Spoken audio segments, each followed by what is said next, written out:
주신 은혜에 감사하는 5분 묵상입니다.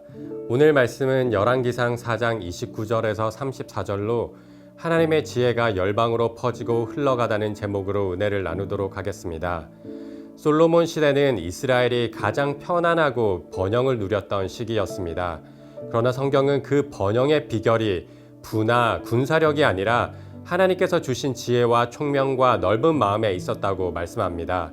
오늘 말씀을 통해 하나님께서 주시는 참된 지혜가 어떻게 열방으로 흘러가 하나님의 영광을 드러냈는지, 그리고 그 지혜를 받은 우리는 어떻게 살아야 하는지 함께 살펴보겠습니다. 내용 관찰 첫 번째 질문입니다. 하나님께서는 솔로몬에게 무엇을 주십니까? 29절 말씀을 보면 하나님께서 솔로몬에게 지혜와 총명과 넓은 마음을 주셨습니다. 여기서 우리가 주목해야 할 것은 이 모든 것이 솔로몬에게서 비롯된 능력이 아니라는 것입니다. 원어를 보면 주시고라는 동사가 3번 반복됩니다. 하나님께서 지혜도 주셨고 총명도 주셨고 넓은 마음도 주셨습니다.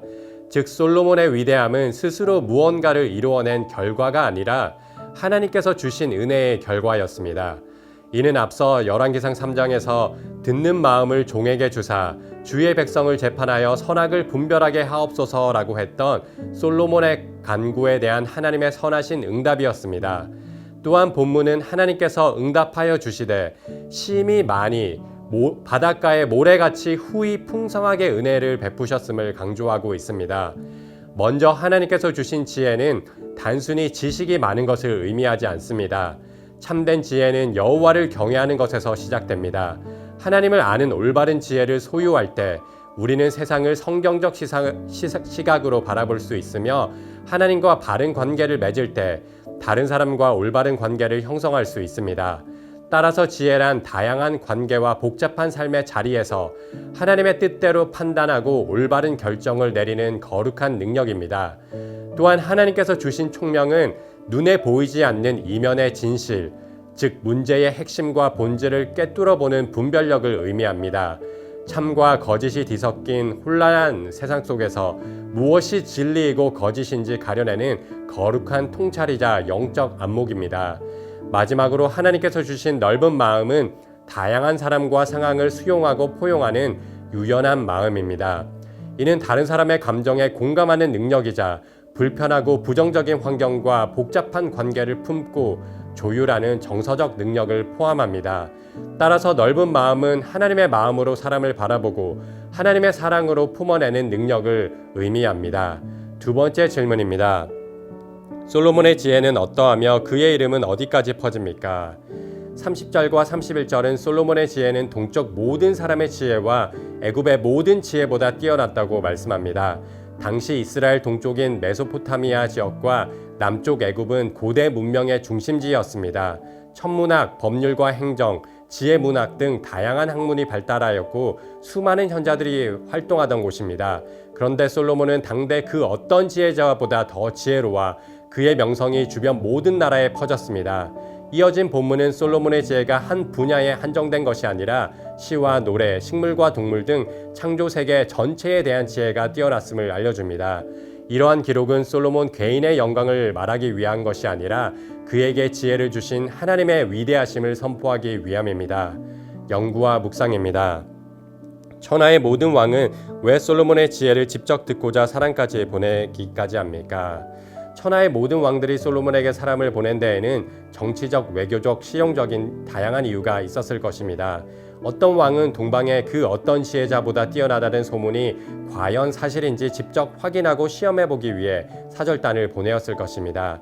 또 어떤 왕은 당시 전성기를 누리던 강대국 이스라엘과 우호 관계를 맺고 평화를 유지하기 위한 외교적 목적으로 찾아왔을 것입니다. 또한 나라를 부강하게 하고 백성을 지혜롭게 다스리는 통치의 비결을 배우기 위해 찾아온 왕들도 있었을 것입니다. 그리고 자신들의 지혜와 능력으로 도저히 해결할 수 없는 난제에 대한 답을 얻고자 솔로몬에게 사람을 보낸 자들도 있었을 것입니다. 이런 장면은 궁극적으로 솔로몬보다 더 크신 분, 예수 그리스도를 예표합니다. 열방이 하나님께서 주신 지혜를 듣기 위해 솔로몬에게 나왔던 것처럼 죄와 죽음이라는 인생의 가장 큰 문제를 해결하기 위해서는 하나님의 지혜이신 예수 그리스도께 나아가야 합니다. 오직 예수님만이 수고와 무거운 짐진 자를 쉬게 하시며 열방을 불러 구원하시는 참된 지혜의 왕이시기 때문입니다. 솔로몬은 장차 오실 그리스도의 통치와 지혜를 예표하는 그림자이며 본문은 그 영광스러운 실체를 미리 보여주는 장면입니다. 느낀 점입니다. 하나님께서 주신 지혜가 개인의 영광에서 그치지 않고 하나님을 온전히 드러내는 통로로 쓰임받는 것을 보며 무엇을 느낍니까?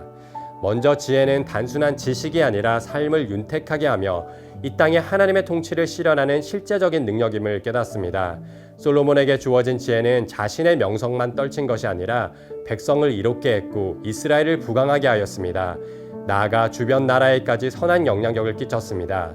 이처럼 참된 지혜는 자신을 높이기 위한 수단이 아니라 공동체를 바로 세우고 하나님 나라를 이 땅에 실현하는 통로입니다. 또한 참된 지혜는 사람과 사람 사이의 관계를 넘어 하나님이 지으신 피조세계 전체와 깊이 맞닿아 있음을 깨닫습니다. 솔로몬은 레바논의 백향목부터 담장에 자라는 우슬초까지 들의 짐승과 공중의 새와 바다의 물고기까지 온 만물을 깊이 통찰했습니다. 이런 관심은 단지 지적 호기심을 채우기 위한 것이 아니었습니다. 피조세계를 바라보며 솔로몬은 아름다운 창조의 질서와 하나님의 신묘막측하신 손길을 발견하였습니다. 칼빈이 창조세계를 가리켜 하나님의 영광이 상영되는 극장이라고 한 것처럼 피조세계에 대한 바른 지식은 창조주 하나님을 향한 예배로 이어지게 됩니다. 또한 이 지혜는 창조세계를 돌보고 다스리라는 문화 명령과 연결된 지혜입니다. 이처럼 참된 지혜는 이웃을 사랑하고 창조세계를 돌보며 하나님의 영광과 통치를 온전히 드러내는 통로입니다. 말씀에 대한 우리의 결단과 적용입니다. 하나님께서 우리 각 사람에게 지혜와 다양한 은사를 주셨습니다. 솔로몬이 하나님께 받은 지혜로 많은 백성을 섬기고 열방에 선한 영향력을 끼치며 하나님의 영광을 드러냈던 것처럼 하나님께서 주신 지혜와 은사로 이웃을 섬기고 하나님의 사랑을 증거하는 삶을 살아야 합니다. 또한 진리와 거짓을 분별하는 영적 안목, 곧 총명으로 이 세상 속에서 경건한 믿음의 삶을 살아야 합니다. 그런데 이러한 영적 분별은 나 혼자 거룩해지기 위한 것도 다른 사람을 정죄하고 비난하기 위한 것도 아닙니다. 하나님께서 주신 넓은 마음으로 연약한 이웃을 품고 공동체를 세우며 이 땅에 하나님 나라를 이루어가는 것이 참된 지혜의 본질이고 목적입니다. 이번 한 주 나 자신만을 위한 삶을 넘어 가정과 교회, 일터와 삶의 모든 자리에서 진리와 사랑을 흘려보내기를 원합니다.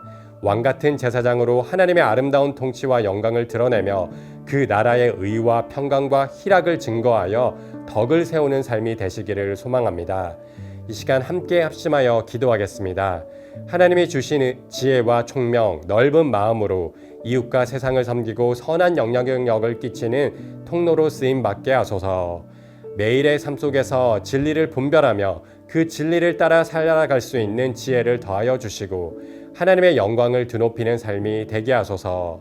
우리 거룩한 문 성문교회가 많은 영혼을 하나님께 인도하는 그리스도의 향기를 바라게 하시고 이 땅에 하나님 나라를 이루어가는 사명을 온전히 감당하게 하소서.